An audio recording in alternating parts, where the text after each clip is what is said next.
Peace to the saints. Today's lecture is on kind of two sides of the pie. Side one, mistakes to avoid when starting your small business. The other side of the pie is reasons your small business probably failed.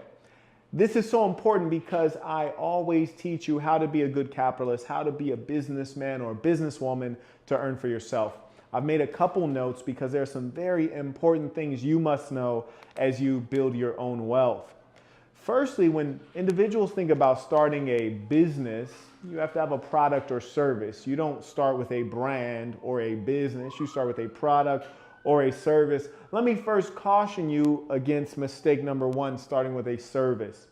Generally, I recommend against services because services are rarely turned into business systems, meaning that they can operate without you.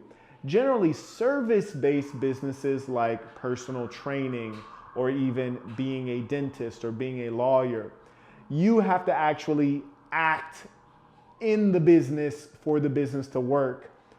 Unless you're hiring others to give the service, you really are a self-employed person, not really a business owner. My definition of business is a system that you can walk away from and make money while you sleep. So mistake number one is that people start with a service as opposed to a product. So mistake one, people start with a service. Recommendation one, start with a product. That's the first one. Now, the great thing about creating a brand new business is that you get to start from scratch. It's a clean slate. So if you're starting from scratch and you're going to create your first product, let me give you a pointer on what not to sell. Well, number one product not to sell are products that are going to make your life more difficult.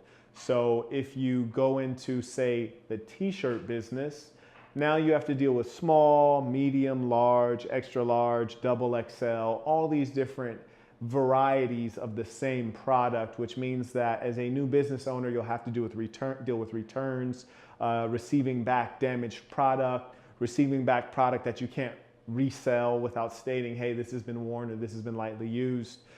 It's just something to avoid if you have the chance. So number one is do not get products that have significant variation by size, color, or style.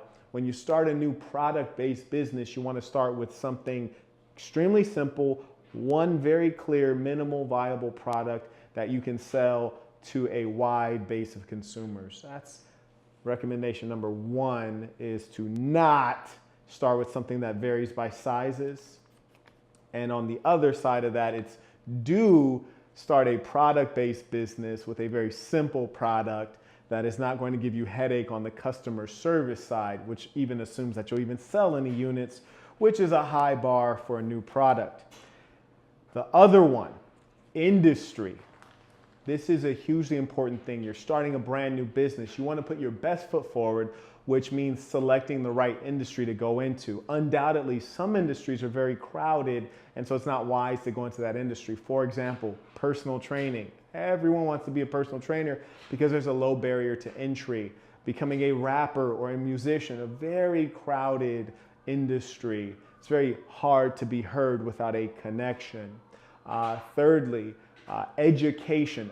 Terrible industry to go into because you're often selling to government, which means you'll have a long sales cycle. And most importantly, schools don't have a lot of money, not a lot of cash to spend. So when you're thinking about industry, avoid education, avoid related industries like educational technology, avoid crowded industries where there's high levels of competition because there's a low barrier to entry, personal training, being a musician, things like this. Now, another thing to consider when you're avoiding industry is to think about what mode of sales you'll be involved in. There's B2C, B2B, and B2G, which means your business, B2C, business to consumer, you're selling to individuals, business to business, B2B, you're selling to other businesses. For example, if I produce airplane parts, I'm going to sell airplane parts not to individuals, but sell them to Boeing, another business. B2G, if you sell something that governments can use, for example, my company produces airplanes, I might sell them to a government's military. So that's B2G. I highly recommend you start in a very simple business with a very clear, minimal viable product that you can sell to a consumer, because consumers are easier to sell to because generally speaking, they make decisions more quickly. They're a bit whimsical. They're easier to predict. You don't need pre-existing connections, and the sales cycle is shorter. New businesses generally are struggling with capital liquidity, meaning cash on hand. And because of that, you want a business where you can bring in cash fairly quickly. B2C is the way to go. This does not mean your business cannot eventually evolve into B2B or B2G, because those are big deals that you'll be able to do eventually. Now, those are the major reasons that your business will fail. Those are the mistakes to avoid when starting a new business. Now, let me give you a couple gems on which business you should start. Number one, if you have an audience, you already have a huge advantage in creating a B2C product, meaning a product that goes out to individual consumers. If you're a social media influencer, if you're famous for whatever reason, then you have a ready-made audience that you can sell products to, and I highly recommend that you do that.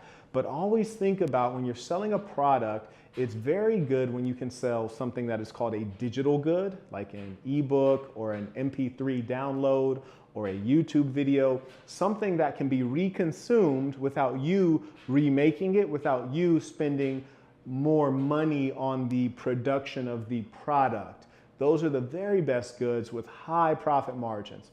Number two tip is if you can own the platform, you'll be in a very strong position. Making videos on YouTube is neat, but if you owned YouTube, you'd be in a stronger position. You can never be kicked off. You control 100% of the revenue. So for example, instead of having all my content on Patreon, I have some of my members on thesassin.com, which I own wholly. So I'm not losing so much money to Patreon that they're charging me that platform fee. So those are the things to consider when you're creating a new business. You always want to make sure that your business is highly differentiated. And don't even think in terms of business or brand.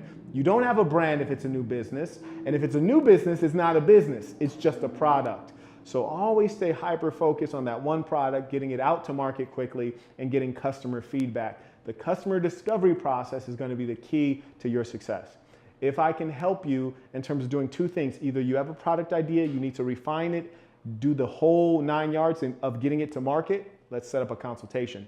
Or if you can't think of a product and you're saying, Marquette, I know I want to be an entrepreneur, I want to learn this process, I don't have a product, but I'm willing to go through the whole process with a product that we can discover together or a product you can recommend, so I can learn the business process so that when I do have an idea, I know how to go about becoming that successful businessman or woman. If you want to schedule a consultation, you can do so at www.thesasn.com. Just click consultation,